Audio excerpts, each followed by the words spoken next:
Dubai's. But let's just jump into our top story. 2 missiles were fired at Abu Dhabi. They were shot down this morning at 4:30 a.m. So Abu Dhabi residents, they actually reported spotting these flashes of light over the capital in the sky. They were in fact ballistic missiles launched by Houthi terrorists. Now the UAE has confirmed that the 2 missiles were launched aimed at the capital, and the UAE armed forces intercepted these ballistic missiles and they were shot down. And thankfully, like we said, no casualties were reported. The UAE Ministry of Defense said that the attack did not result in any casualties, and the remnants of the intercepted and destroyed ballistic missiles fell into separate grounds at the Emirates. The statement following the UAE is ready to deal with any threats that is taking necessary measures to protect the state from attack.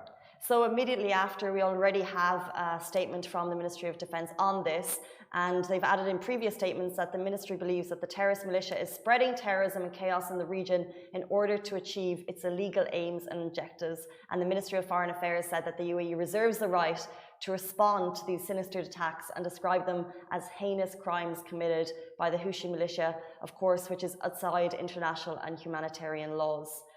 So it's another kind of shocking breaking news that we unfortunately have to deliver to you this morning.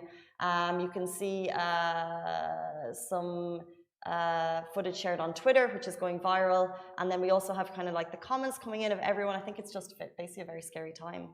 It is. A lot of people are obviously worried and concerned, but you can see that the proactivity taken, we shouldn't feel like we're in any direct danger. Thankfully, there is a level of just awareness as to what's going on. The Emirates in general are very, very proactive with everything that's happening. In the comments also, people are shocked, but just acknowledging that the efforts that were taken were just in time. It's a shocking and it's a scary time. One comment, Neha, she said, "Oh my God, this makes me so sad. I don't live in the UAE, but I love and respect for the leaders and people so much. Good job for intercepting. It feels like everyone's responsibility to be vigilant over there and report any suspicious objects." 4:30 a.m. last night, there was flashing lights in the sky, and the UAE Defence Forces were thankfully able to bring them down and no casualties were reported.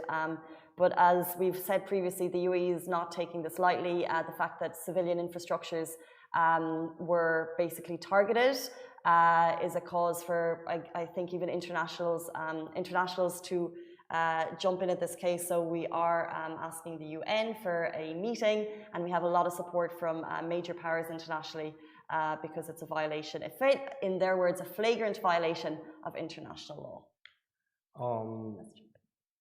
Yep. And yeah, I totally agree that the UN also have been very vocal about what's happening, and just that there's a level of awareness that this is obviously unacceptable and shouldn't be happening to begin with. But scary